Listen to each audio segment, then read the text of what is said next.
নবী কয় জিব্রাইল তুমি বলো তুমি বড় না আমি বড়? জিব্রাইল আমিন ডাক দিয়ে বললেন নবী গো আপনি বলেন আমি বড় না আপনি বড়? নবী কয় না তুমি বলো তুমি বড় না আমি বড়? এবার ফাতেমা ডাক দিয়ে কয় কাকা জিব্রাইল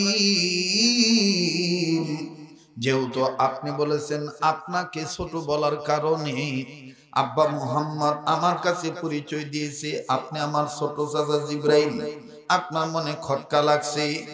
ও চাচা জিব্রাইল আপনি বলেন তো দেখি আপনি কেমন বড়? আপনি বড় না আব্বা বড়? আপনি বলে দেন। জিব্রাইল আমিন ডাক দিয়ে ফাতেমা তাইলে শোনো তোমার বাবা মুহাম্মদকে শুনাই দি। আল্লাহ পাক যখন প্রথম আসমান বানাইলেন, এই আসমান বানানো যখন সমাপ্তি দিয়ে দিলেন, আসমান যখন বানানো কমপ্লিট হয়ে গেল, জমিন এরপরে বানাইলেন। এরপরে যখন আসমান আল্লাহ তাআলা বিভিন্ন চন্দ্র সূর্য তারকা দিয়ে আল্লাহ সাজাইলেন, আগা মুহাম্মদ নবী আল্লাহ রাব্বুল আমিন লক্ষ কোটি কোটি তারা দিয়া যখন আকাশ সাজাইলেন, বেশ ভালোই লাগতেছিল আকাশটা দেখতে যাইয়া। কিন্তু নবী মুহাম্মদ গো ওই আকাশের দিকে উত্তর পশ্চিম কর্নারে আমি নতুন একটা তারকা দেখতে পাইলাম, যেই তারকা এত সুন্দর, ওই তারকা থেকে সুন্দর সুন্দর আলো প্রবাহিত হয়, সুন্দর ঝিকঝিক ঝিকঝিক চকমক চকমক করে। অগণবিধি দেখতে দেখতে দেখতে দেখতে হঠাৎ করে তারকাটা উধাও হইয়া গেল, আমি আর খুঁজে তারকা পাইলাম না। নবী ডাক দিয়ে বলে ভাই জিব্রাইল ওই তারকা তারপরে আর দেখতে পাইছিলে নাকি? বলে হুজুর দেখতে পাইছিলাম, তবে 1 বছর পর নয়, 2 বছর পর নয়, ওই তারকাটা আমি জিব্রাইল দেখলাম আবার দ্বিতীয়বার 70,000 বছর পর। কোনো পার্থক্য ছিল না। যার জন্ম মুসলমানের ঘরে হইছে সে মুসলমান, যার জন্ম হিন্দুর ঘরে হইছে সে হিন্দু। আল্লাহ পাক তো সব মানুষকে বানাইছেন, কথা কোন ঠিক কিনা? এরপরে মায়ের খুব থেকে আমরা বের হই, 40 বছর 50 বছর 60 বছর 70 বছর 100 বছর কম বেশ আমরা যারা হায়াত পাইছে আমাদের মুরব্বীরা, এরপরে আবার আরেকটা খোপে ঢুকতে হয়, যেই খোপে জনম জনম থাকা লাগবে, যেই খোপটার নাম হইল কবর। বলেন কি? আবার বলেন কবর। আগে ছিল মায়ের গর্ভে, দুনিয়ার 60-70 জিন্দিগিতে হায়াতের জিন্দিগিতে ঘোরাফেরা করছে, ব্যবসা বাণিজ্য করছে, ধর্মকর্ম মানছে। যখন আবার মালাকুল মউত আইসা রূহ নিয়ে চলে গেছে, তখন এই বডিটারে আর মায়ের পেট নামক খোপে রাখে না, কবর নামক খোপে রাখে। তো হিন্দুদের জন্য, বৌদ্ধদের জন্য, খ্রিস্টানদের জন্য কারো জন্য এই ডাক পার্থক্য নাই। আল্লাহ বলেন যারা ঈমান নামক দৌলত অর্জন করছো, ঈমানদার বান্দারা তোমরা আমাকে ভয় করো যেমনটি ভয় করা উচিত। এই ভয় করার পাশাপাশি তোমরা আমার কবরে ঢোকার আগে সত্যিকারের মুসলমান না হয়ে মৃত্যুবরণ করিও না। এ কথাটা কার? বলেন কার? এজন্য আমাদের গুরুজনেরা বলে শেষ ভালো তার সব ভালো তার। আপনি দুনিয়ার জিন্দেগিতে বহুত নামাজ কালাম পড়লেন, কিন্তু মরণের সময় যদি ঈমান নসিব না হয়, তাহলে আপনার এই মুসলমানিত্বর দাম নাই। আবার অপর দিকে দেখা যাবে যে এক ওয়াক্ত নামাজও পড়ে নাই, কিন্তু সে জান্নাতি। আল্লাহ তাআলা দয়া করছে, তাকে কোন উসিলায় মাফ কইরা জান্নাত দিয়ে দিয়েছে। এরকম হতে পারে কিনা? ইবাদতের দোহাই দিয়ে কেউ জান্নাতে যেতে পারবো? জোরে কোন? ইবাদত করা লাগবে, এটা ঠিক আছে, কিন্তু ইবাদতের দোহাই দিয়া জান্নাত পামো, এটা যারা বলবে তাদের মতন আহাম্মক বোকার কেউ নাই। আল্লাহ যদি দয়া না করে ওই দিন, তাহলে আমার আপনার পক্ষে এই নামাজ রোজা হজ যাকাত এই আমল দিয়া আমার আপনার পক্ষে জান্নাতে যাওয়া সম্ভব না। একমাত্র আল্লাহর দয়াই আমাদের পারে মাফ করে জান্নাত দিতে, ঠিক কিনা বলে? তো আমি আজকের যে আলোচনার বিষয়টা আপনাদেরকে বুঝাইতে চাচ্ছি, ওই কবরে আমার আপনার যাওয়া লাগবে, এই কথাটা বিশ্বাস করেন কারা কারা? একটু দুহাত তুলে আল্লাহকে দেখান। যারা হাত তুলছেন একটু মুট করে ধরেন, সারেন, ধরেন, সারেন, ধরেন, সারেন। এবার বেহেশতের বাগান সাজানো নিয়ত করে আঙ্গুলগুলো ফুলের মতন ছড়ান। এবার ঘুম ভাঙানোর জন্য, অ্যাটেনশন ঠিক করার জন্য ডাইন বাম একটু নাড়াচাড়া দেন, জোরে নাড়ে, মাশাআল্লাহ। আর বিপ্লবী কণ্ঠে মুজাহিদের আওয়াজ দিয়ে বলেন তো আল্লাহু আকবার। হয় নাই? আবার বলেন আল্লাহু আকবার। আবার কোন আল্লাহু আকবার। হাত নাম। আল্লাহু আকবার জোরে বলা সুন্নত, আর এটা যত জোরে বলবেন তত নূর ছড়াবে। এই নূর ছড়াইতে যায় যদি আপনার নূরের আওতায় আপনার বাপ দাদার কবর পুড়িয়া যায়, আপনার এই নেক আওয়াজের বরকতে আল্লাহ তাদের কবর আযাব মাফ করে দিবে। তো জোরে আবার কোন সুবহানাল্লাহ, আবার কোন আল্লাহু আকবার। তাহলে আপনাদেরকে আমি জিজ্ঞাসা করেছিলাম কবরে যাওয়া লাগবে, এইটা বিশ্বাস করেন কারা কারা? মাশাআল্লাহ সবাই হাত তুলছে। তা যাওয়ার আগে কবরটা বায়না করা দরকার না? কথা কথা দুনিয়াতে একটা জমিন পছন্দ হইলে কষ্ট করে হইলেও জমিনের মাটিটা বায়না করেন, করেন না?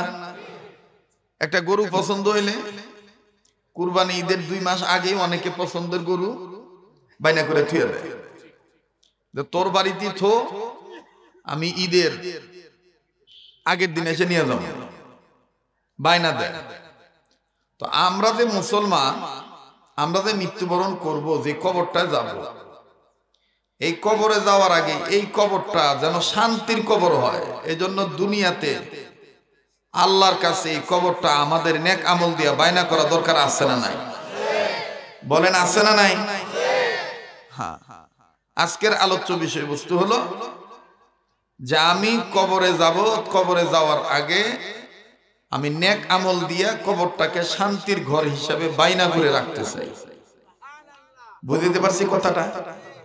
এখন নেক আমল কি কি? আমার বন্ধুগণ, আল্লাহ পবিত্র কালামে হাকিমের মাধ্যমে ইমানদার বান্দাদেরকে ডাক দিয়ে বলেন, ইমানদার বান্দারা তোমরা আমাকে ভয় করো, ভয় করার মতন ভয় করো, আর সত্যিকারের মুসলমান না হয়ে মৃত্যুবরণ করিও না। এই যে কোরআনটা যে আল্লাহ নাজিল করছেন, সরাসরি কি নবীর কাছে আসছে না মাধ্যম আছে? কয় না? মাধ্যম আছে না নাই? মাধ্যম কারা? জিবরাইল আমিন। মাধ্যম কে? জিবরাইল আমিন। এখন আপনারা বলেন তো দেখি, আপনাদের দৃষ্টিকোণ থেকে বলেন, জিবরাইল বড় না নবী বড়? সবার মনে মনোযোগ ঠিক নাই। জিবরাইল বড় না নবী বড়? কথা কই করে? এই বাবা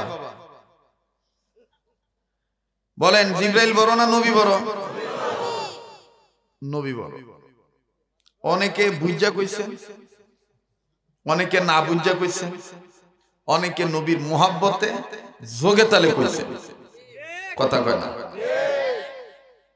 অনেকে বুঝে বলছে, অনেকে না বুঝে বলছে, অনেকে আবার নবীর মুহাব্বতে যোগে তালে কইছে। যা হয় হোক, নবী যে বড় এইটাই ঠিক, বুঝুক আর না বুঝুক। তো এই প্রশ্ন একদিন জিবরাইল আমিনও নবীকে করছিলেন, নবী আমি আপনার কাছে যাই আসি, তো আমার একটা প্রশ্নের উত্তর দেন তো দেখি। নবী নবী কয় কি?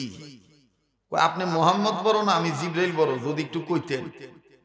তো নবী কইতেছে কেন? কয় ইয়া রাসূলুল্লাহ, বাবা আদম থেকে শুরু করে ঈসা পর্যন্ত পেরিয়ে আপনি পর্যন্ত আসলাম গেলাম, আমার হিসাবে তো আপনি অনেক বড়, কিন্তু তারপরও আপনার মুখ থেকে একটু শুনতে চাই, আপনি বড় না আমি বড়? নবী কয় জিবরাইল কথা আজকে এই পর্যন্ত থাক, আমি আমার থেকে এটা জবাব দিতে পারবো না, কারণ আমি মন গড়া কোনো কথা বলবো না, আল্লাহর কুদরতি ইশারা ছাড়া আমি জবাব দেব না। সুবহানাল্লাহ বলে। তো ওই দিন ওই চ্যাপ্টার বাদ দিচ্ছি। অন্য আরেক দিন ফাতেমাতুজ জোহরা বাবা মুহাম্মদের কাছে আসতেছেন কোন এক প্রয়োজনের তাগিদে। আল্লাহর কাছে থেকে জিবরাইল আমিন আসতেছে নবীর কাছে ওহী নিয়ে। তো জিবরাইল আসতে আসতে নবীর রুমে ঢুকে গেছে। ফাতেমা আদম সন্তান এখনো বাবার রুমে ঢুকতে পারেনি। বাবার রুমে ঢোকার আগেই ফাতেমা দেখতেছে যে বাবার ঘরের দরজার পর্দা নড়তেছে। তো কিছু পর্দা তো বাতাসে নড়ে, কিছু পর্দা মানুষ ঢুকলে নড়ে, আছে না এরকম? তো হযরতে ফাতেমা তো এই পর্দা নড়া দেখে খুব খেয়াল করেন আমার দিকে। আমি বুঝাইতে চাইতেছি নবী বড় না জিবরাইল বড়, এই কথাটা বোঝানোর জন্য আমি এটা আজকে যদি ঘন্টাখানিক সময় লাগে দিবেন না নাকি? হ্যাঁ, একটু মনোযোগী হন। তো ফাতেমাতুজ জোহরা যখন দেখলেন আব্বার পর্দা নড়ে, ঘরের দরজার পর্দা নড়ে, উনি আর ঢুকলেন না। উনি না ঢুকে খাদিজা রাদিয়াল্লাহু তাআলা আনহার কথার দিকে খেয়াল করলেন যে আমার মা মৃত্যুর সময় বলে গেছিলেন, মারে তোর বাবা অন্য মানুষের মতন সাধারণ মানুষ না, তোর বাবা মুহাম্মদের রুমে ঢোকার আগে কিছু আলামত যদি দেহস তাহলে তোর বাপের অনুমতি ছাড়া ঢুকবি না। তো ফাতেমা বলছিলেন, ইয়া রাসূলুল্লাহ, আম্মা জান কি কি আলামত? খাদিজা রাদিয়াল্লাহু তাআলা আনহা বললেন, ফাতেমা এক নাম্বার আলামত হইল যদি তোমার আব্বা রুমে ঢোকার আগে দেখো তোমার বাবা মুহাম্মদ অস্বাভাবিকভাবে ঘামতেছে, অস্বাভাবিকভাবে ঘামতেছে, পসিনা বের হচ্ছে, ঘাম মোবারক ঝরতেছে, তাহলে বুঝে নিও তোমার আব্বার কাছে জিবরাইল আমিন আল্লাহর পক্ষ হইতে ওহী নিয়ে আসছে। তোমার বাবার অনুমতি ছাড়া তুমি শুরুতেই কথা শুরু করবা না, অনুমতি দিলে তারপরে কথা বলবা। বলে বুঝলাম মা, আর কি আলামত? বলে আরো আলামতের মধ্যে এইটা একটা আলামত, তোমার আব্বাকে যদি এক কম্বলের জায়গায় আর এক কম্বল অতিরিক্ত কাপড় দিয়া তোমার আব্বাকে ঢেকে থাকতে দেখো, কাপাকাপি করতে দেখো, তাইলে বুঝবা যে জিবরাইল আমিন ওহী নিয়ে আইছে, তোমার আব্বার গায়ে জ্বর আইসা গেছে। আর কি আলামত? বলে আরো আলামতের মধ্যে আরেকটা আলামত হলো যদি তোমার আব্বার রুমে ঢোকার আগে দেখো তোমার নাকে তোমার বাবার রুম মুহাম্মদের রুম থেকে জান্নাতের গ্রান, মেশক আম্বরের গ্রান অনেক আসতেছে, তাহলে বুঝে নিও যে ফেরেশতা জিবরাইল আমিন তোমার বাবার কাছে এসে বসে রয়েছে। বলে মা আর কোন আলামত? বলে আরেকটা আলামত হইল তোমার বাবা মুহাম্মদের রুমে ঢোকার আগে যদি দেখো তোমার বাবা রুমের দরজার পর্দা নড়াচড়া করতেছে, তাহলে বুঝে নিও তোমার বাবার রুমে তুমি ঢোকার আগে জিবরাইল আমিন ঢুকে গেছে। তো ওই দিন ফাতেমা দেখলেন পর্দা নড়তেছে, এর দ্বারা কি বোঝা যায়? জিবরাইল ঢুকছে না ঢুকে নাই? ঢুকছে। হযরতে ফাতেমা কয়, হ্যাঁ বুঝতে পারছি, মনে হয় জিবরাইল ভিতরে ঢুকে গেছে, এই জন্য তো পর্দা নড়ে। তো বাইরে থেকে হযরতে ফাতেমা সালাম দিচ্ছেন, আসসালাতু ওয়াসসালামু আলাইকা ইয়া রাসূলুল্লাহ। আব্বা আমি তো আসছিলাম একটা প্রয়োজনীয় কথা বলার জন্য, তো এখন দেখি তোমার ঘরের দরজার পর্দা নড়তেছে, আমি কি চলে যাব? কেউ কি আসছে? আমি ঢুকলে কি কোনো সমস্যা হবে কিনা?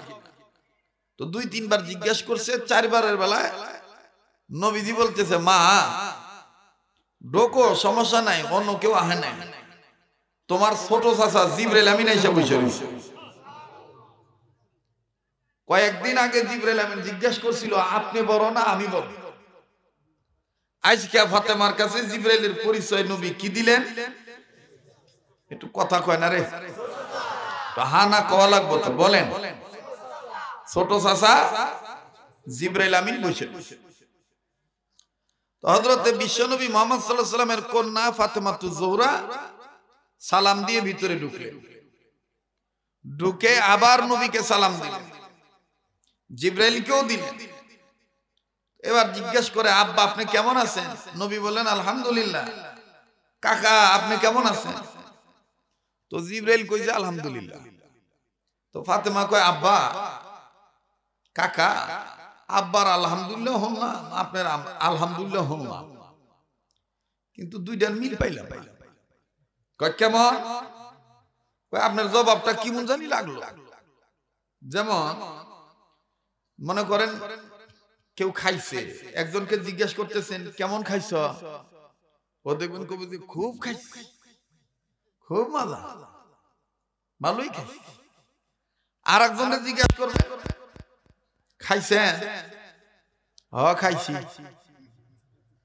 দুইটা দুই রকম হইল না?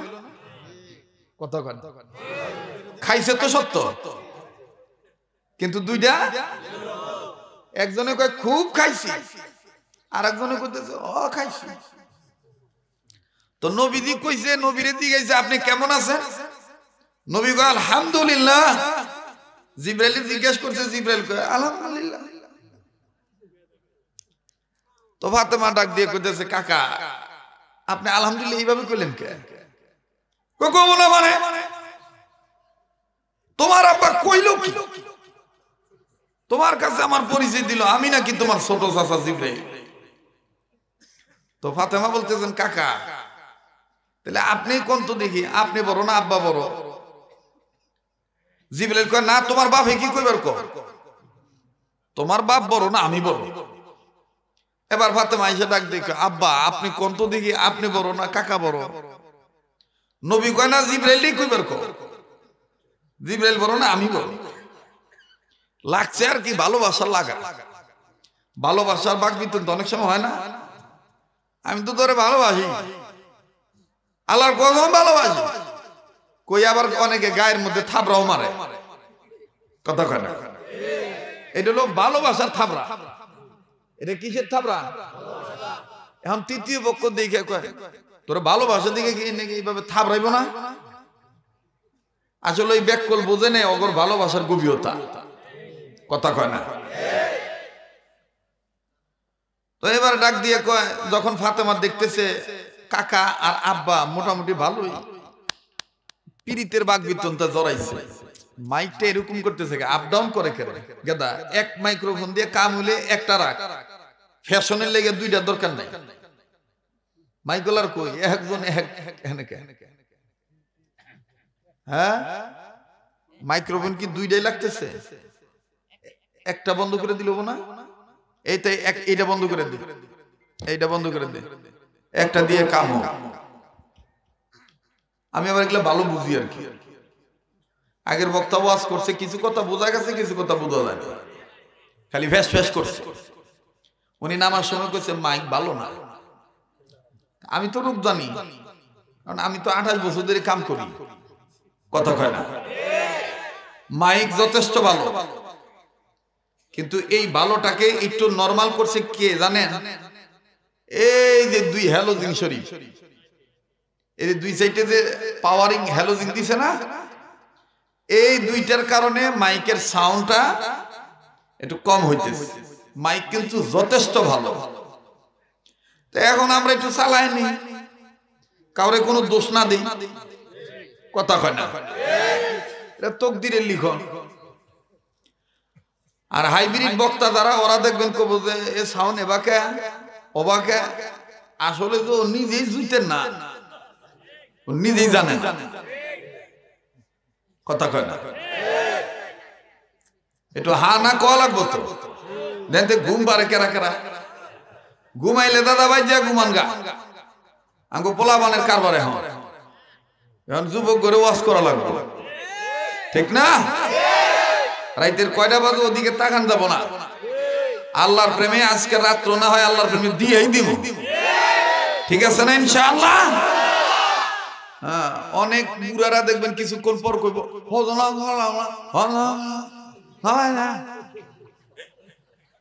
কাকা তুমি বাদ গেলে যাও।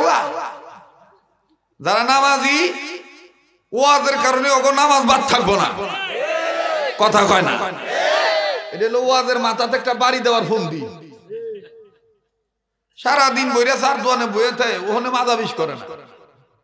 আর মসজিদে ঢুকলে কয় সিয়ার কো,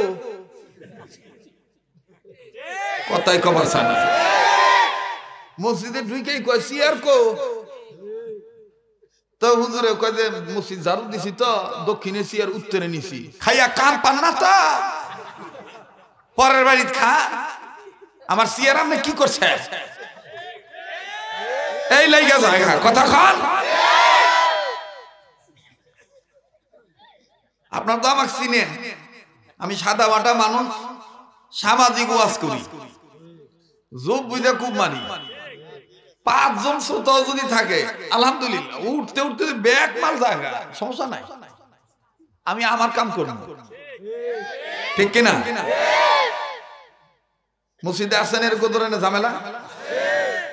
বর্তমান জামানায় মসজিদের ইমাম টিকে না বেশিরভাগ বুড়ার কারণে। নবী কয় জিবরাইল তুমি বলো তুমি বড় না আমি বড়?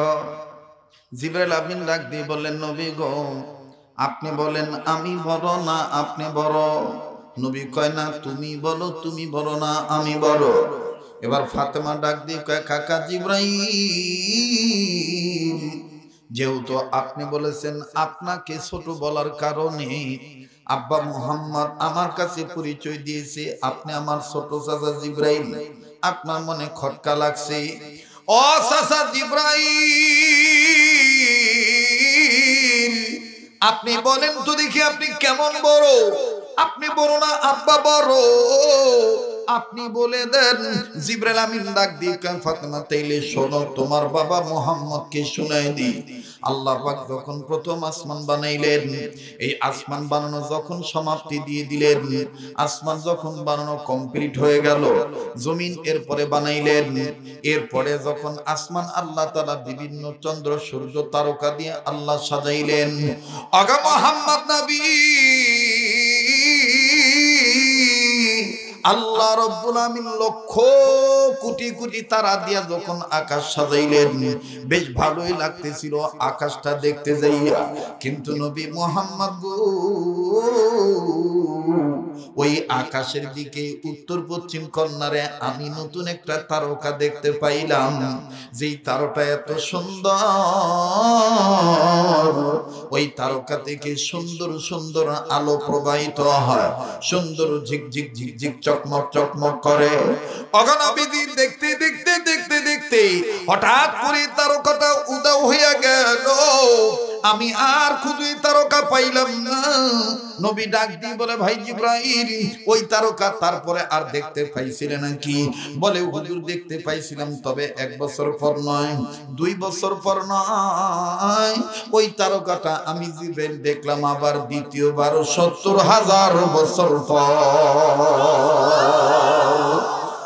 আওয়াজ দিয়ে বলেন না সুবহানাল্লাহ। জিবরাইলকে নবী ডাক দিয়ে বলে ভাই জিবরাইল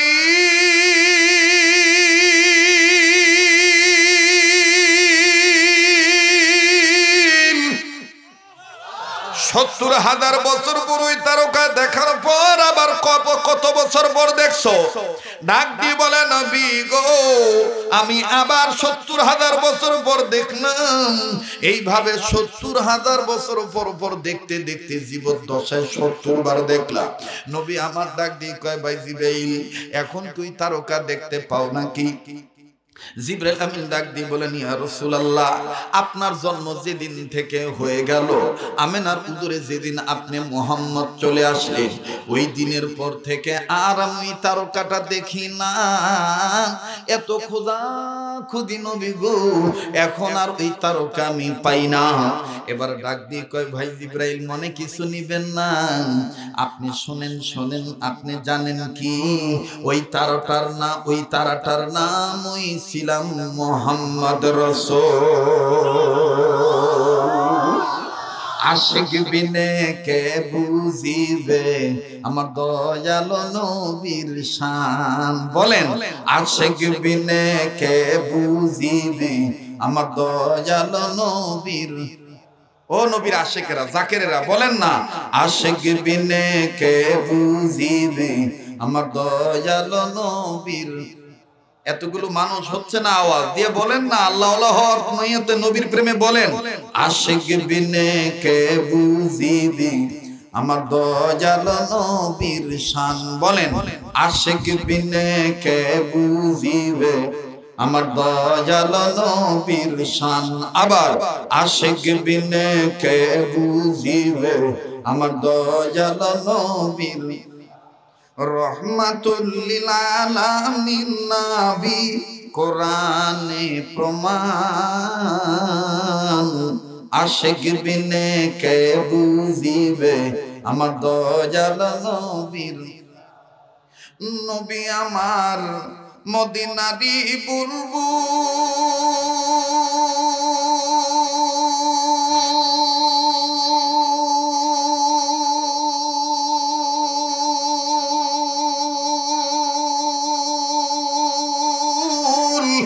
আমার আল্লাহ প্রেম করিয়া নামটি দিলেন হাবিবে রাসূল। বলেন নামটি দিলেন হাবিব, জোরে মারহাবা। নামটি দিলেন হাবিব রাসূল, নামটি দিলেন হাবিবে রাসূল। ওই নবীকে ভুল বুঝিলে, ওই নবীজির প্রেম না থাকিলে থাকবে না ঈমান। উম্মত বিনে কে বুঝিবে আমার দয়াল নবীর শান। বলেন উম্মত বিনে কে বুঝিবে আমার দয়াল নবীর। কষ্ট হচ্ছে, মনটা চায় ঘন্টাখানিক সময় দিতে, এখনো তো শুরুই করি নাই, কেবল আরম্ভ করবার নয়। পুরান চাউল বাতে পারে, কথা কম ঠিক কিনা?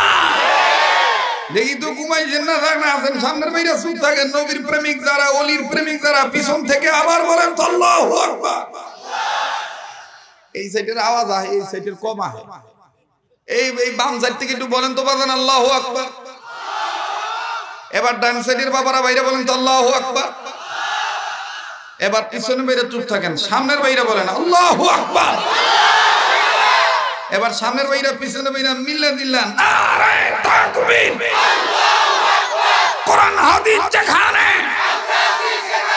ওলি আল্লাহ যেখানে, নারে তাকবীর। আশিক বিনে কে বুঝিবে আমার দয়াল নবীর শান। বলেন আশিক বিনে কে বুঝিবে আমার দয়াল। আজকে নে গো মাতম জারি সারা দুনিয়ায়, আমার দিনের নবী কামলিওয়ালা নাই রে দুনিয়ায়। আমার দিনের নবী কামলিওয়ালা নাই রে দুনিয়ায়। আজকে নে গো আহাজারি সারা দুনিয়ায়, আমার দিনের নবী কামলিওয়ালা হানাই রে দুনিয়ায়। বলেন না আমার দিনের নবী কামলিওয়ালা হানাই রে দুনিয়ায়। নবীদের ওয়াফাতের কালি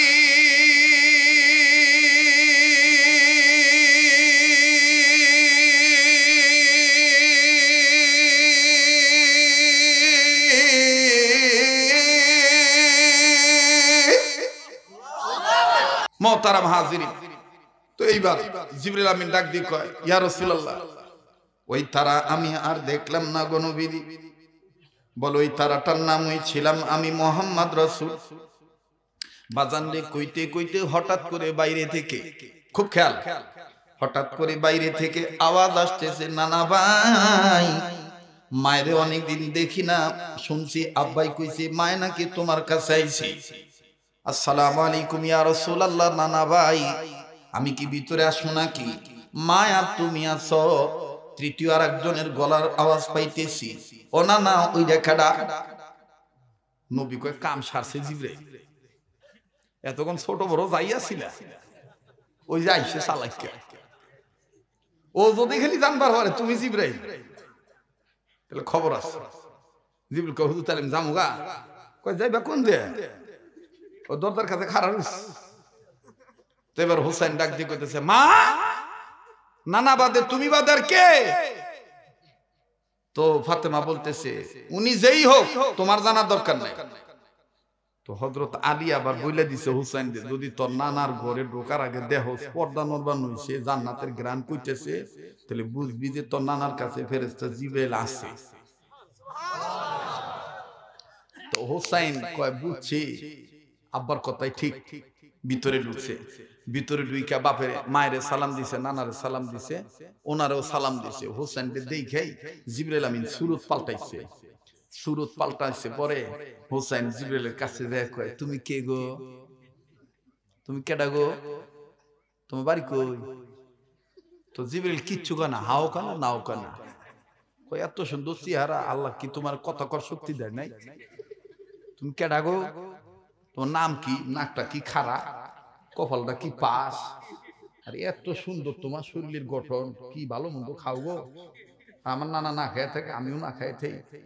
তো জিবরাইল মনে করছে যে বুঝছি হুসাইনের পেটে খিদা, তো লেগে আউল বাউল কইতেছে। তো হুসাইন কাছে যায় কইতেছে, কথা কইবা না? আচ্ছা না কও, তোমারে প্রায় দেহি নানার কাছে তুমি আসো, আচ্ছা কি এমনি আসো না কিছু লইয়া হো? তাও কথা কয় না, কথা কয় না। নবীজি কইতেছে, নানা ভাই এদিকে আসো, আমার কাছে আসো। কয় না না না, তোমার শিক্ষা, নতুন কোন মেহমান পাইলে তার সাথে পরিচিত হওয়া, এটা একটা সুন্নত। নবী কয় খাইছে।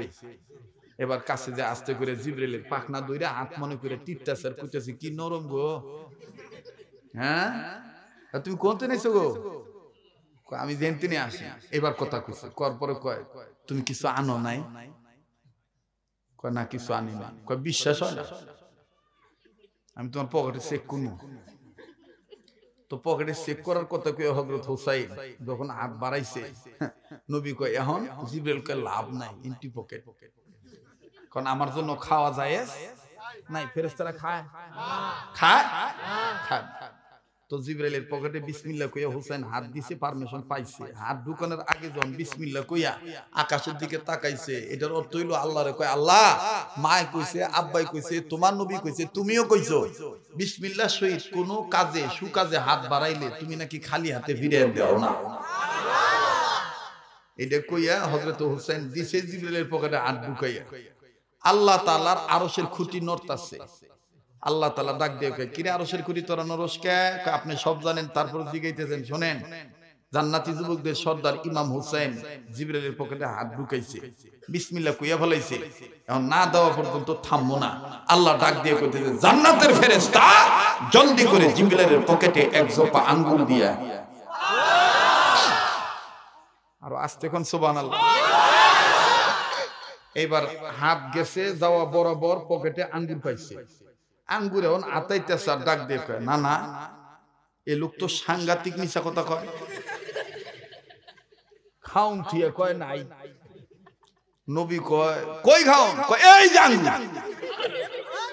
আল্লাহ রাসূল চমকে উঠছে, দুই কারণে চমকে উঠছে। নাম্বার 1, জিবরাইল আঙ্গুর পাইল কই। নাম্বার 2, আমার নাতি হুসাইন জিবরাইলকে না চিনা মিথ্যাবাদী বলছে, না জানি আল্লাহ রাগ। এই দুই কারণ। তো এখন নবীজি আসমানের দিকে তাকাইলেন, আল্লাহ বলতেছেন, হাবিব এটা আমার কারসাজি, এটা আমার কারবার। হুসাইন আমি খালি হাতে ফেরত দেই নাই, জান্নাত থেকে আমি আঙ্গুর পাঠাইছি। তো নবী বললেন, না না ভাই পাইছো যে তো খাও। তো হুসাইন কয়, নাহেন রাহেন গুনা লুই। তো গুনতাছে 2 4 6 8 10 12, মানে কয় জোড়া হইল? হ্যাঁ 6 জোড়া। 2টা দিল নবীরে, 2টা দিল ফাতেমারে, 2টা দিল হাসান রে, 2টা নিল সে, আর 2টা আব্বার লেগে রাইখা কয় এই 2টা। নবী কয় এই 2টা কার? কয় যার পকেটে পাইলাম তার। কয় যার পকেটে পাইলাম তার। তো জিবরাইল ওই আঙ্গুর দেখে হোসেন কলে কাম হইব না, তোমার আঙ্গুর তুমি না খাইলে আমি খামই না। এখন হযরতে জিবরাইল আঙ্গুর নিয়ে এই যে বিপদে পড়লো, ইয়া রাসূলুল্লাহ এটা কি খায় না গায়ে দেয়? এটা কি চাবায়া খায় না গিলা খায় এটা তো আমি জানি না। রাসূল বলতেছে আগেই বলছিলাম যে এই চালাক ঢুকলে কিন্তু তোমার রেহাই নেই, এমন পেছে ফালাইবো, এমন পেছে ফালাইবো। তো জিবরাইল কয় হুজুর আগে জানা ছিল না যে ও এত চালাক। কষ্ট হইতেছে আপনাদের?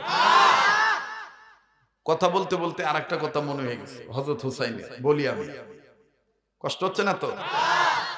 ইমাম হুসাইন একদিন নবীরে ডাক দিয়ে কয় ইয়া রাসূলুল্লাহ, বেক মানুষের ঘোড়া আছে, আমগোর ঘোড়া নাই। নবী কয় না না ভাই, আমি মুহাম্মদ থাকতে তোমাদের চিন্তা কিসের, আমি তোমাদের ঘোড়া। হুসাইন বলতেছেন মানুষের ঘোড়ার মতন ডাক দেয়, তুমি যদি ঘোড়া হয়ে থাকো তো ডাক দাও। হযরতে ইমাম হুসাইনকে খুশি করার জন্য আল্লাহ রাসূল ডাক দিলেন। একবার, দুইবার, তিনবার যখন ডাক দিতে গেছে জিবরাইল হাজির হয়ে কয় ইয়া রাসূলুল্লাহ আর ডাক দিয়েন না। দুই ডাকের কারণে আল্লাহ তাআলা আপনার উম্মতে মুহাম্মাদীদের দুনিয়াতে চলা সহজ করে দিয়েছে। আরেকটা ডাক দিলে সবাইকে আল্লাহ একবারে maaf করে দিবে। তো আল্লাহ রাসূল সাল্লাল্লাহু আলাইহি ওয়াসাল্লাম বলতেছেন এটা তো আমি আমার নাতিরে খুশি করার জন্য করছি। কয় দুনিয়াতে যত নানারা দাদারা নাতিকে খুশি করার লাগি এরকম করব, আপনার এই সুন্নাত পালন করা আদায় করার সওয়াব তাদের আমলনামায় দেখা দেওয়া হবে। ইমাম হুসাইন একবার নবীজির কোলে পেশাব করছে। হযরতে ফাতেমা ডাক দিয়ে কয় আব্বা আপনার কাছে ওহী নাযিল হয়, এইভাবে হুসাইন পেশাব করে দিল, কষ্ট হবে না? কয় না বাবা, নাতি আমার কোলে পেশাব করছে, এটা দিয়ে আমার উম্মতরা মানবো, উম্মতের মধ্যে যারা নানা হইব নানি হইব নাতিদের এই পেশাব যদি সহ্য করে সুন্নাত আদায় হইব। আজকের পর থেকে এই মাসুরি এলাকার নানারা নাতি করে কোলে নিয়ে না মুখ বাসাইলো জোর করে মুখ সুন্নাত আদায় করো, কথা কয় না? সব কিছুতে রাসূলের আদর্শ আসে না নাই? মুহতারাম হাজিরিন, তো এইবার হযরত হোসেন ডাক দিয়ে কয় ডাকলা ঘোড়ার মতন বুঝলাম, তো ঘোড়ার পিঠে উঠাইবা না? নবী আমার ডাক দিয়ে কয় হোসেন তাইলে জলদি জলদি তুমি আমার পিঠে উঠো। আরে বন্ধু, কোন দিকে কোনো নজর নাই। এইবার ইমাম হোসেন রাদিয়াল্লাহু তাআলা আর হাসানকে খুশি করার জন্য নবী যখন ঘোড়া হয়ে গেল, দেখবো উম্মতে মুহাম্মাদিরা ওলির ভক্তরা নবীর আশিকরা কেমন কান্নাকাটি করতে পারেন গো বাজানদি। দেখেন তো দেখি দিনটা নরম হয়নি, এক ফোঁটা চোখের পানি আপনি ফলাইতে পারেন কিনা? কান্না না আসলো আমার বন্ধুগণ কান্নার ভান ধরবেন, কান্নার অভিনয় করলো আমার আল্লাহ মাফ করে দিবে। আরে বাবাজি, আমার নবী ডাক দিয়ে বললেন নানা ভাই আমি তোমাদের জন্য ঘোড়া হয়ে গেলাম, ওঠো ওঠো তোমরা দুই ভাই আমার পিঠে উঠো। এইবার হযরত হাসান আমার বন্ধুগণ নানার পিঠ মুবারকে উঠলো, আমার বন্ধুগণ কমনে সাইডে বসলেন, ইমাম হোসেনকে হাসান সামনে দিলেন, হাসান রাদিয়াল্লাহু তাআলা পিছনে বসলেন। হযরতে হোসেন যখন নানা মুহাম্মদের পিঠে বসলেন, পিঠে বসিয়া বন্ধুরে ইমাম হুসাইন আমার নবীদের দুই কাঁধ বরাবর দুইটা পাও ঝুলায় বসলেন। দুইটা পাও এইভাবে নাড়াচাড়া করে আর ডাক দিয়ে কয় নানা গো, মানুষের ঘোড়ার লাগাম আছে, ডান দিকে যাইতে চাইলে ডাইনের লাগাম ধরে টান মারে, ঘোড়া নিয়ে যদি বামে যাইতে চাই তাহলে বামের লাগাম ধরে টান মারে। ও নানা মুহাম্মদ, ঘোড়ার ডাক দিয়েছো বুঝতে পেরেছি তুমি ঘোড়া, নানা তুমি পিঠে বসাইলা বুঝলাম তুমি ঘোড়া, কিন্তু আমরা যে ডাইনে যাব, আমরা যে বামে যাব, আমাদের লাগাম কোনটা? নবী আমার ডাক দিয়ে বললেন হাসান হোসেন রে, তোমাদের জন্য আমি মুহাম্মদ রাসূল আমার দুইটা কানকে লাগাম বানায় দিলাম। আমার ডাইন কানটা তোমার জন্য ডাইনের লাগাম, বাম কানটা বামের জন্য লাগাম, বাম সাইডের লাগাম। এই কথা শোনার পর মুসলমান ভাইরা আমার ইমাম হাসান আর হোসেন নবী মুহাম্মদের ডান কান ধরে এত জোরে টান দিলেন, টানিয়া টানিয়া ডাক দিয়ে কয় চল ঘোড়া চল, চল চল ঘোড়া চল, চল ঘোড়া চল। নবীজি ঘেমে গেলেন, আমার বন্ধুগণ নবীর কান লাল হয়ে গেল, নবীর চেহারা লাল হয়ে গেল। মুসলমান ভাইরা আমার বন্ধু বন্ধুরি হযরতে ফাতেমাতুজ জোহরা রাদিয়াল্লাহু তাআলা আনহা দেখে ফেললেন। যখন দেখলেন বাবা মুহাম্মদ লাল হয়ে গেছে, আরে আমার বাবার মা নাই, বাবা নাই, আমার এই তিন বাবারে আমার সন্তান এইভাবে না বুঝা এইভাবে কান দুইরা লাল করে দিল। অবাজান ফাতেমা সহ্য করতে পারলেন না। হযরতে ফাতেমাতুজ জোহরা দৌড় মেরে এসে হাসান আর হোসেনকে এত জোরে একটা ধাক্কা মারলেন আর আদ্রভাবে হোসেনের গানে একটা থাপ্পড় মারলেন। আমার বন্ধুগণ আঘাত করলেন যেখানে ফাতেমা কাঁদতেছে বাবার মহব্বতে। কিন্তু কিতাবে লিখে ফাতেমা যখন হাসান হোসেনকে থাপ্পড় মারলো অথবা ধাক্কা দিয়ে সরে দিলেন, ঠিক ওই সময় আমার নবীজি বুকে হাত দিয়ে একবার চিৎকার দেয়, আবার কোমরে হাত দিয়ে চিৎকার দেয়। ফাতেমা ডাক দিয়ে বলে, বাবা মানলাম আমি হাসান আর হোসেন রে, বাবা আপনি কান্দেন কেন বুঝতে পারলাম না, বুকে হাত দিয়ে কান্দেন কেন? আমার নবী ফাতেমার সাথে কোনো কথা বললেন না, আসমানের দিকে তাকাইয়া আল্লাহর নবী কান্দার ডাক দিয়ে বলে, মালিক আল্লাহ,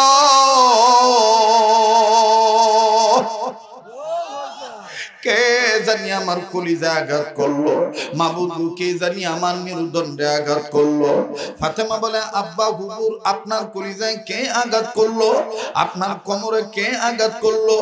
আমার নবী বলে, আল্লাহ মনে হয় আমার মেরুদণ্ড ভাঙ্গা গেল, মনে হয় আমার কলিজায় চোট লাগলো। ফাতেমা ডাক দিয়ে বলতেছেন, ইয়া রাসূলুল্লাহ আপনার কলিজাকে, আপনার মেরুদণ্ডকে? নবী ডাক দিয়ে বলতেছেন, ফাতেমা রে, হোসেন আমার মেরুদণ্ড, হোসেন আমার কলিজার টুকরা, হোসেন আমার কলিজার টুকরা, হাসান আমার মেরুদণ্ড। এই হাসান আর হোসেনকে যারা কষ্ট দিবি তারা আমার কলিজায় আর মেরুদণ্ডে আঘাত করবে। আরে মাসুরি এলাকার বাবারা বাইরা, ও যুবক বন্ধুরা রে, মুরব্বী বাবারা, কারাগো আজকে মা বাবার বাপ দাদার রুহের মাগফিরাত কামনায়, এলাকার ময় মুরব্বীদের রুহের মাগফিরাত কামনায় মাহফিলের ব্যবস্থা করেছো। মুসলমান ভাইরা রে, আমার গভীর মনোযোগী হইয়া শোনা চাই।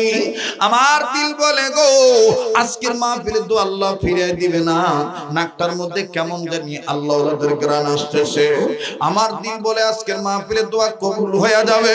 আরে বন্ধুরে, আর কয়েকটা দিন তো আমি বাংলাদেশে আসি, পহেলা মার্চের দিকে সোনার মদিনায় আমি চলে যাব, গোটা রমজান আমি মদিনায় থাকবো। কথা দিচ্ছি মাসুরি এলাকার মানিকগঞ্জ আটি গ্রামের বাবারা ভাইরা, আল্লাহর কসম করে বলি, আল্লাহ যদি বাঁচায় রাখে রমজান মাসে নবীজির রওজা পাকে আপনাদের পক্ষ থেকে সালাম পৌঁছায় দিতে ভুলবো না। আমি 2-3 দিনের জন্য কাবায় আসবো, মক্কায় আসবো রে বন্ধু, উমরা করার জন্য। কাবা ধরে আপনার জন্য দোয়া করব। প্লিজ বন্ধুরে দেখেন তো দেখি দিলটা নরম হয়নি, এক ফোঁটা চোখের পানি আপনি ফালাইতে পারেন কিনা। আল্লাহ রাসূলের কন্যা ফাতেমা ডাক দিয়ে বললেন, আব্বা আমি বুঝি নাই তুমি নানা মুহাম্মদ এইভাবে হাসান আর হোসেনকে ভালোবাসো। বাইরে আমার কিতাবে লিখে আর একদিন প্লিজ কোনো দিকে নজর নাই, কেউ চলে গেলে চলে যেতে দিবেন, কারো যাওয়া দিকে কেউ যাবেন না। আরে বন্ধু, যেই হাতটা দিয়ে আবার কাবা ধরি, এই হাতটা আপনাদেরকে নিয়ে তুলে দোয়া করব। একটু বাজান ধৈর্য ধরেন, দা গুড নিউজ কাম স্লোলি, ইন্নাল্লাহা মা'আস সাবিরিন, ইন্নাল্লাহা ইউহিব্বুস সাবিরিন। মুসলমান বন্ধুরি, ইমাম হোসেন রাদিয়াল্লাহু তাআলা আনহু দেখতেছেন আব্বা ওমর এবং হযরত ওসমান, আবু বকর নবী মুহাম্মদের চতুর্দিকে দাঁড়ায় আছে। নবীজি বয়ান করতেছেন, হাসানকে হোসেন বলে, ভাইয়া নানা কি করবে? বলে, নানা মুহাম্মদ ওয়াজ করবে। হোসেন ডাক দিয়ে কয়, বড় ভাই কেমন নানার মোহাব্বতের নাতি হইলাম, আমরা কি ওয়াজ জানি না? হাসান ডাক দিয়ে বলতেছে, হোসেন তুমি ছোট মানুষ, তুমি কি ওয়াজ করবা? বলে, আমার আজকের ওয়াজের দ্বারা প্রমাণ করব নবীরে কত ভালোবাসি। প্লিজ বাজান কেউ মাথাটাও নাড়াবেন না। হযরত ইমাম হুসাইন মানুষদেরকে ঠেইলা, ছোট্ট মানুষ ভিতরে ঢুকিয়া, বসো, কথা বলো কেন, ভিতরে ঢুকিয়া ডাক দিয়ে বলে, আসসালামু আলাইকুম ওয়া রাহমাতুল্লাহ, আসসালাতু ওয়াসসালামু আলাইকা ইয়া রাসূলুল্লাহ। নানা ভাই, ও নানা গো, আপনি তো ওয়াজ করবেনই, আমি আপনার কাছ থেকে অনুমতি চাই, আমি একটু ওয়াজ করব। নবী বললেন, ভালো কথা, তুমি ছোট মানুষ, তুমি কি ওয়াজ করবা? বলে, নানা এমন একটা ওয়াজ করব, কিয়ামতের ময়দানে এই ওয়াজ আমার জান্নাতে যাওয়ার জন্য সাক্ষী হবে। হযরত ওমর, ওসমান, আবু বকর আলীর দিকে তাকায় ডাক দিয়ে বলে, আলী রে, তোর ছোট্ট ছেলে কি পাগল নবীর ব্যাপারে কি বলে ওয়াজ করবে, করতে বলতো দেখি। এবার হযরত ইমাম হুসাইন নবীজিকে বলার পর নবী ডাক দিয়ে বলতেছেন, ঠিক আছে হুসাইন, ওয়াজ করো। হুসাইন বলে, ইয়া রাসূলুল্লাহ, আপনি আজকের মাহফিলের সভাপতি, আমি হইলাম প্রধান বক্তা। না, আমার বাবা সহ সবাই শ্রোতা, নানা কেউ যেন ডিস্টার্ব না করে। নবী বলতেছেন, কেউ ডিস্টার্ব করবে না। ইমাম হুসেন এবার ডাক দিয়ে কয়, ঠিক আছে, সবাই শ্রোতা, আমি বক্তা। এবার ইমাম হুসাইন নবীর কাছে ডাক দিয়ে কয়, নানা গো, এখন আমি বক্তা, তুমি হইলা সভাপতি, বলো তো দেখি, মুহাম্মদ নবী তুমি বড় না আমি বড়? আমার নবী বললেন, নানা ভাই, এটা আবার কেমন ওয়াজ হইল? সাইন ডাক দিয়ে কয়, নবী গো, আগেই তো বলেছিলাম এমন একটা ওয়াজ করব কিয়ামতের ময়দানে, এই ওয়াজ আমার জন্য নাজাতের উসিলা হয়ে যাবে। এবার ডাক দিয়ে কয়, নানা ভাই, তাইলে তুমি বলো, তুমি বড় না আমি বড়? নবী ডাক দিয়ে বলার পর হুসেন ডাক দিয়ে কয়, নানা গো, মনে কিছু নিও না, আমি হুসেন কিন্তু তোমার চাইতে কয়েক দিক দিয়ে বড়। হযরত ওমরের আগের মানুষ ছিলে, হযরত ওমর আলীর ডাক দিয়ে কয়, আলী রে, আমি আমার নবী রে আমার জীবনের চাইতে বেশি ভালোবাসি। তোর বাচ্চা ছেলে কি বলে রে, তোর বাচ্চা ছেলে নাকি নবী মুহাম্মদের চাইতে বড়? প্লিজ বন্ধু, অনুরোধ করে বলবো, আমার মন সাক্ষী দেয়, এই গ্রামের এই মাসুরি কবরস্থানে কোন নবীর প্রেমিক জানি ঘুমায় আছে? প্লিজ কেউ কারো দিকে তাকাইবেন না, সবার চোখ থেকে পানি পড়বে না।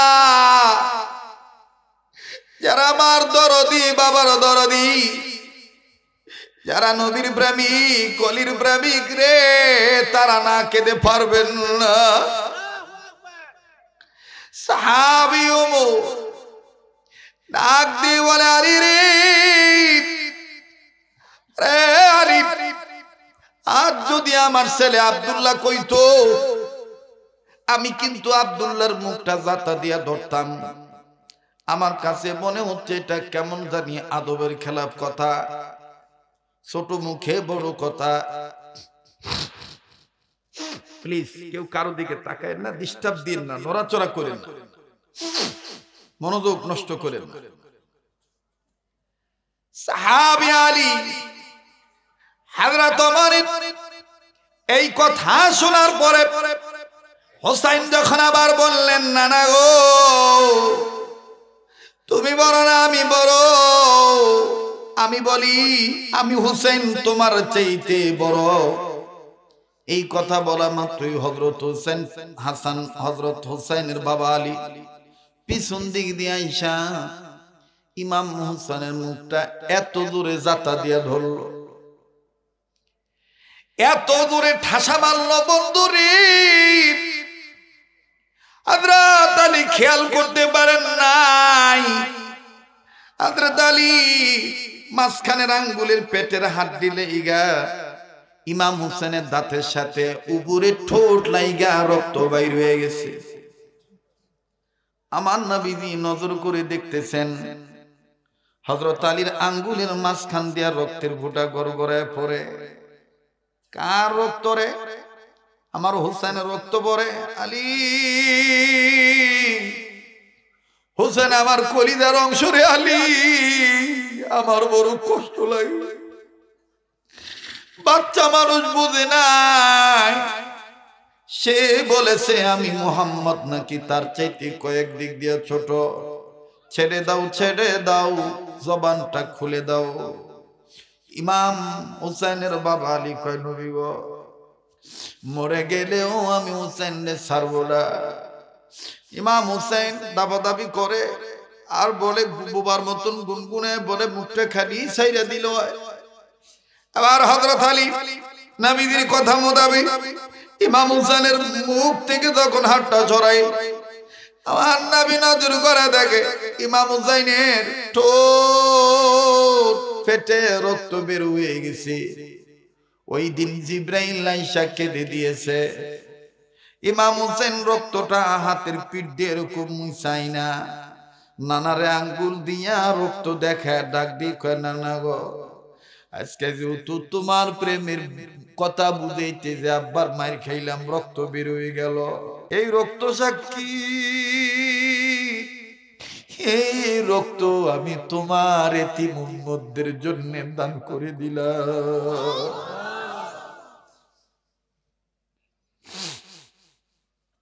এ বয়ান সবাই বুঝবে না ভাই, সবার ওই বাতেনি চক্ষু নাই, ইলমে মারিফতের শিক্ষা নাই। আমার বন্ধুরা,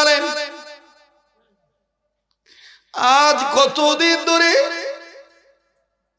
এই ছোটবেলা থেকে এই মানিকগঞ্জ জেলায় আসি, কত মুরব্বী ফোন করে, কত লোক যাত্রা বাড়িতে ব্যবসা করতে যায়, বহু নবীর আশেক আর মসজিদে নামাজ পড়ে, নামাজের পরে ডেকে ডেকে বলে হুজুর আমার বাড়ি মানিকগঞ্জ, আপনার আমি অনেক ভালোবাসি, আপনার ওয়াজ শুনে যে আমি দাঁড়িয়ে রাখছি, আপনার ওয়াজ শুনে আমি মক্কা মদিনায় গেছি,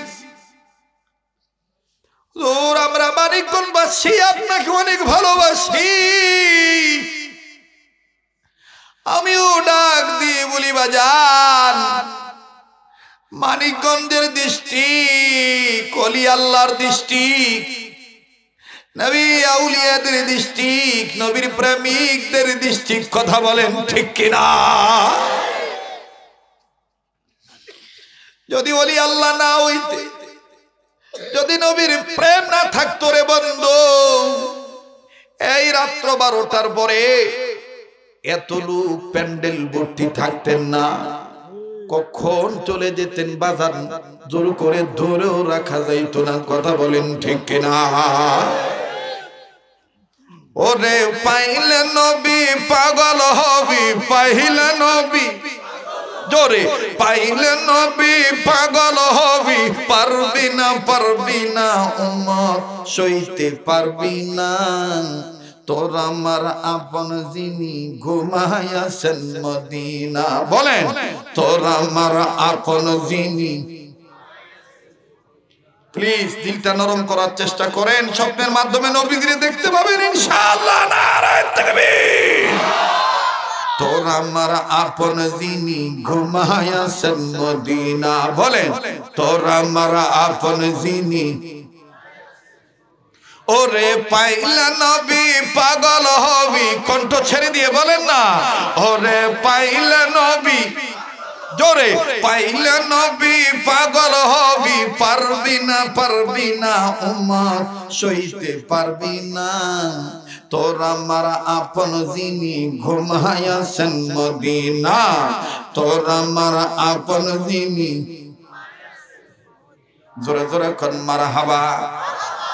আবার হযরত উসাই, এ বন্ধু প্লিজ আমার দিক তাকান, আমার ভাইরা চিশতিয়া, কাদরিয়া, নকশবন্দিয়া, মুজাদ্দিদিয়া, সোহরাওয়ার্দিয়া, সাবেরিয়া সমস্ত তরিকতের বুজুর্গদের ইবাদত প্রাপ্ত কিন্তু আমি একজন খলিফা। আল্লাহ ওয়ালাদের হাতে সাথে ইলমে মারিফতের ক্লাসের ছাত্র কিন্তু আমি। প্লিজ বাজান, মারিফত আপনার হাসিল হবে না নবীর প্রেম ছাড়া, কথা কোন ঠিক কিনা? হযরত হুসাইন ডাক দিয়ে বলে, না না গো নবীজি গো,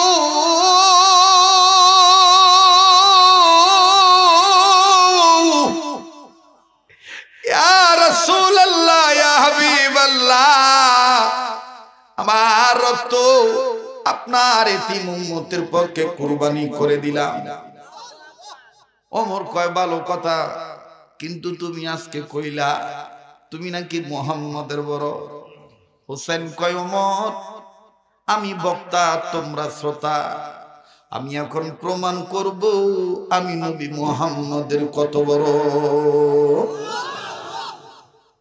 হযরত ওমর বলে, আরে হুসাইন, এতক্ষণ তো তোমার বাবা আলী তোমার মুখ চেপে ধরেছে, এখন যদি প্রমাণ না করতে পারো তুমি মুহাম্মাদের চাইতে বড়, আমি উমরও কিন্তু তোমাকে ছাড় দেব না।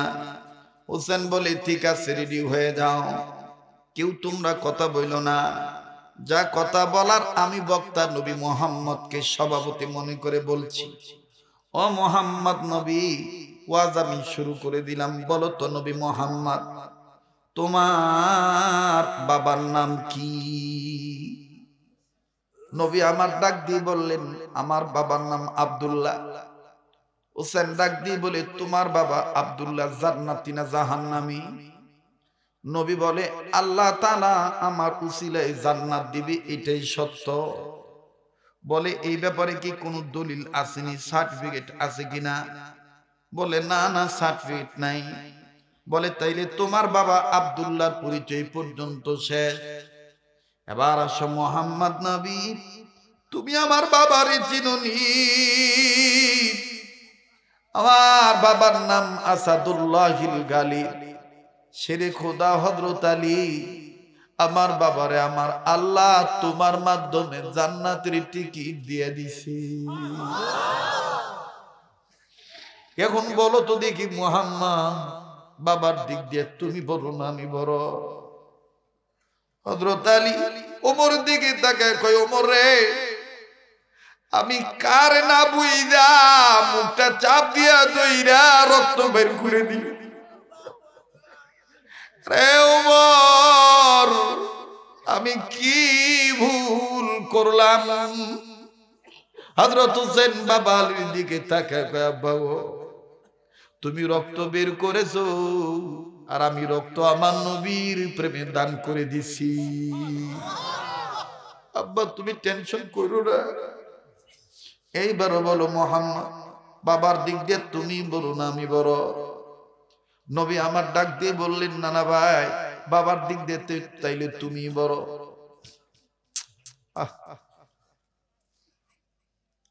ডিস্টার্ব করলে কষ্ট হয় ভাই। ডেকে বলে, বাবার দিক দিয়ে তো তুমি বড়। বলে, এবার আসো মুহাম্মদ, আপনাদের কি খুব কষ্ট হচ্ছে? আমি আর 10-15 মিনিটের মধ্যে কথা ফিনিশিং দিয়ে বিদায় দিয়ে দিচ্ছি।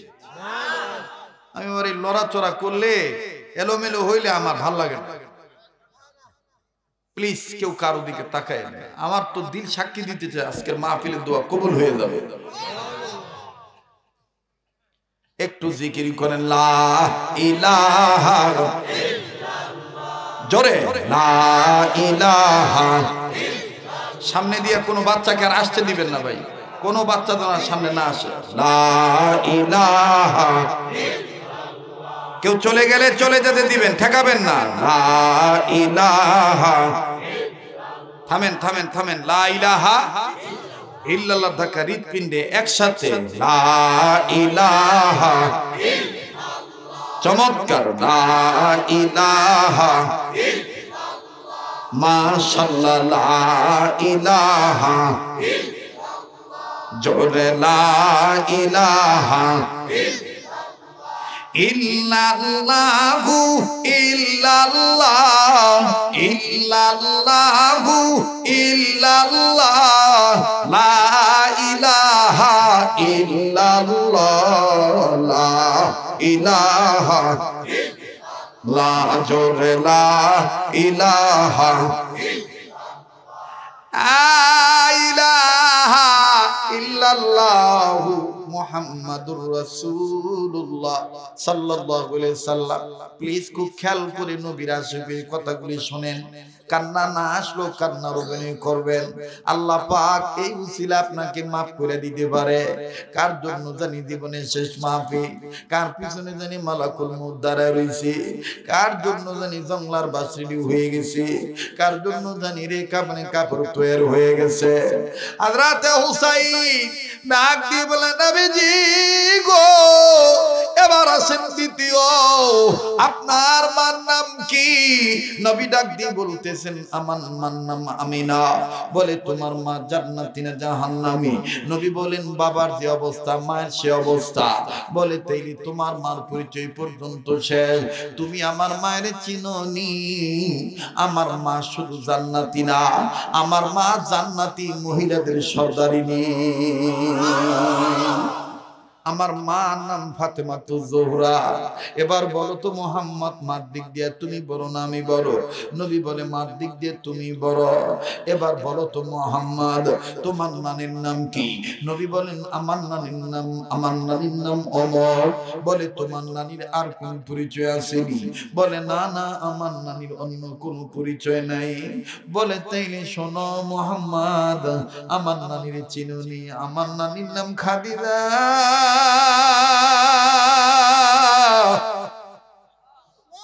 মুহাম্মদ তোমার নানিরে আল্লাহ সালাম দেয় নাই?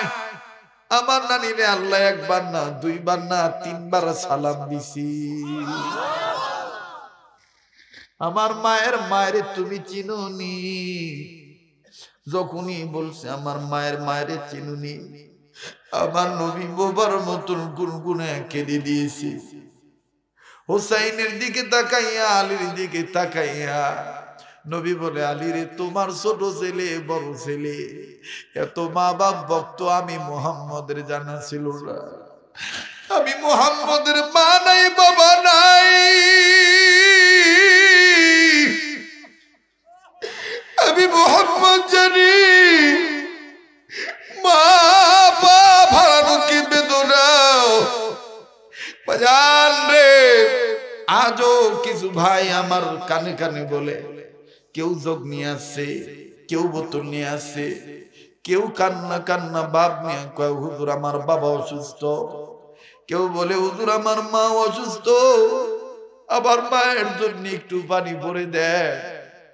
তখন আমি পানির দিক তাকাইয়া দিলে দিলে বলেছিলাম আল্লাহ মা বেঁচে আছে, সন্তানে নিয়ত করে পানি নিতেছে, হুজুরের পানির উসিলায় পানি পড়ার উসিলায় আল্লাহ নিয়ে আমার মায়ের হায়াত বাড়ায় দেয়। আমার বন্ধুরে যুবক ভাইরা,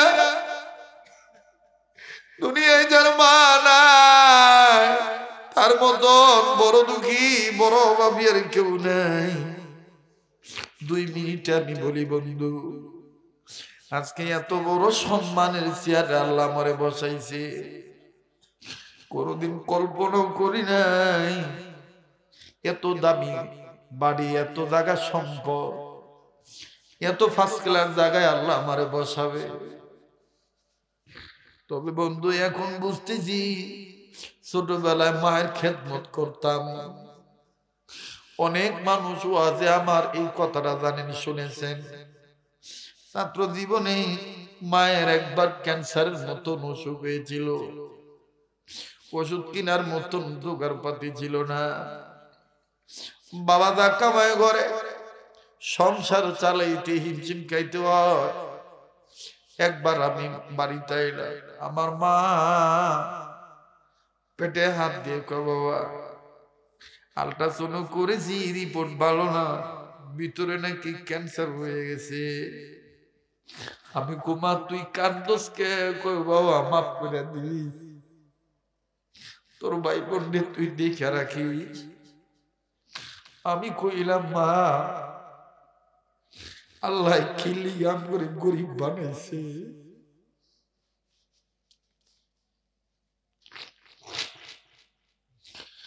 আমার বন্ধুরে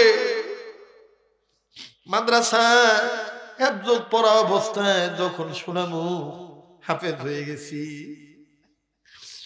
পার্ট টাইম ছাত্ররা ঘুমায়, আমি ডাক্তারের কাছে জিজ্ঞেস করলাম ওষুধের মূল্য কত হতে পারে, সপ্তাহে সপ্তাহে ওষুধ লাগবে, ইনজেকশন লাগবে।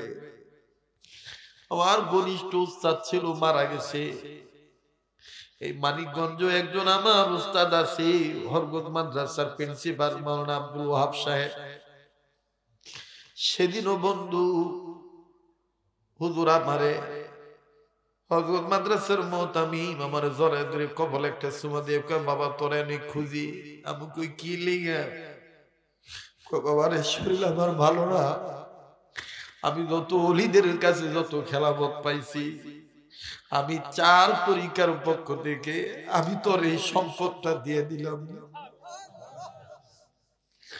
আমি তখন কানে কানে বলেছিলাম হুজুর আমার মধ্যে আপনি কি দেখছেন? বাবারে তুই যখন ছোট ছিলি তখনই দেখতাম নবীর জীবনী শুনে, পিতা মাতার ওয়াজ শুনে, দুঃখী মানুষের কথা শুনলে তোর চোখ থেকে ঝর্ণার মতন পানি পড়তো। তখনই আমি ভেবেছি যার চোখের পানি পড়ে সে আল্লাহর দরবারে পছন্দের মানুষ হয়ে।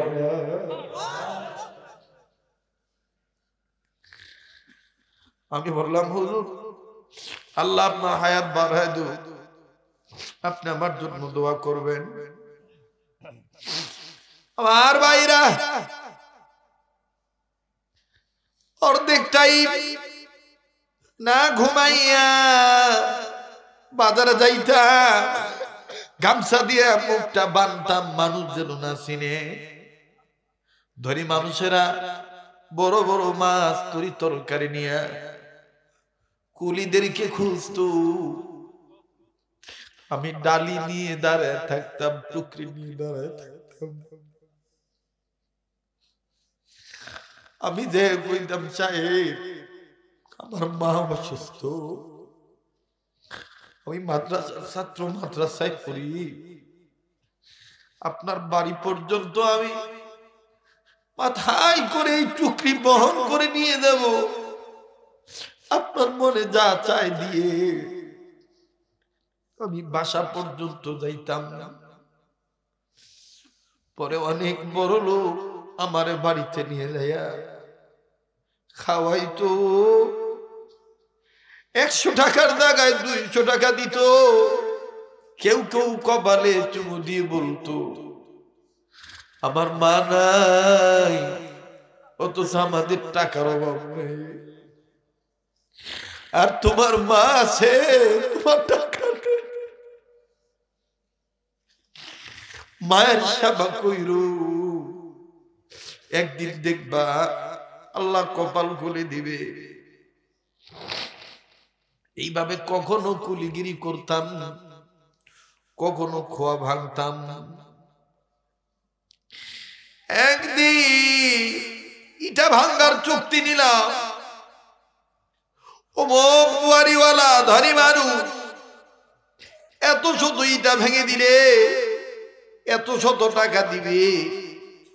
50টা ইটা একদিন ঝুঁকের তালে ভাঙছি, কিন্তু ভাঙার সময় খেয়াল করি নাই, বিকেল বেলা হাতের গোড়া আঙ্গুলের গোড়ায় নজর করে দেখি ঠোয়া উইটা গেছে, ঠোসা পড়ে গেছে। ও বাজান বিকেল বেলা আসর পরে মায়ের হাসপাতালে যাইতে হবে ওষুধ নিয়ে, ফল নিয়ে। এই ঠোসাওয়ালা হাত মায় দেখলে কষ্ট পাবে। বোন আমার মায়ের কাছে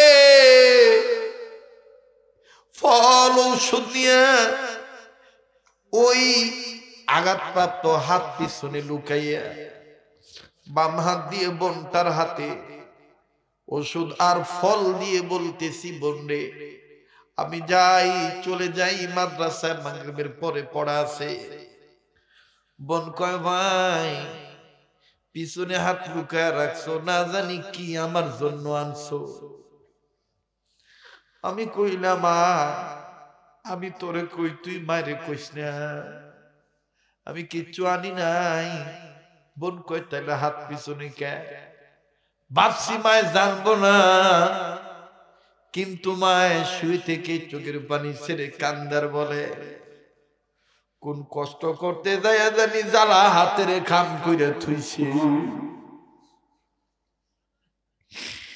আমি হাতটা বাইর করে বইরে যখন দেখাই না, বোন কয়ে ভাইয়া কি করছো? ডাক দিয়ে বললাম বোনে মায়ের ওষুধের টাকা জোগাড় করার জন্য ইটা ভাঙছি, খোয়া ভাঙছি। আমার মা কান্দার কয়ে কোনদিন কি তুই কাম করছো? এটা কি লিগে করতে গেছো? কিন্তু হাত দুঃখী। আমি কই না মা দেখতাম লাগবো না। কয় না দেখি। মায়ের কাছে যখন হাতটা বেশ করেছি, খোদার কসম করে বলি মায়ের চোখের পানি বৃষ্টির ফোঁটার মতন আমার এই হাতের তালু রাখছে। মা একবার হাত বুকে ধরে আর একবার হাতে চুমা দেয়, আর মায়ের কান্দার কয় আল্লাহ রে কত জিরো রে তুমি হিরো বানাইছো, আমার এই পোলাডারে কি তুমি কবুল করবা না?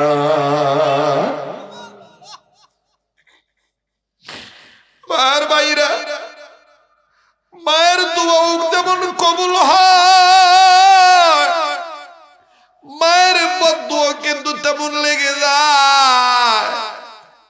আমি জানি না এই মাহফিলে কার মা নাই, এই মাহফিলে কার জানি বাবা নাই। মা বাপ কার জানি কবর থেকে কান্দে আর ডেকে ডেকে বলে ছেলে রে মেয়ে রে মাহফিলে গেলি আমাদের জন্য দোয়া করলি না। বাবারে কবরে যা খবর পাইল, দুনিয়ায় যদি কোনো ছেলে মেয়ে বাপমার জন্য কান্নাকাটি করে দোয়া করে, ছেলে মেয়ের চোখের বাড়ির উচিলে বাপমার খবরে দেওয়ার মাফ কইরা দে। ও মায়ের পাগলেরা, বাবার পাগলেরা, মায়া লাগায় আমার ওই আল্লাহর একটা ডাক দেন না, বলেন না আল্লাহ, দেন না দেন না, ডাক দেন না, বলেন না আল্লাহ। প্লিজ বাজান, যার ভাল লাগতেছে বুঝে নেন, আল্লাহ আপনারে মাফ করে দিবে। এদিক সেদিক নজর দিয়েন না। মার দোয়া যেমন কবুল হয়, মায় মনে আঘাত পাইলে সেইটাও আল্লাহর আরশে লাইগা যায়। এক মিনিটে বাস্তব একটা উদাহরণ দিয়া বুঝাই দিই। আজ থেকে ৫-৭ বছর আগের ঘটনা।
আল্লাহু আকবার, আল্লাহু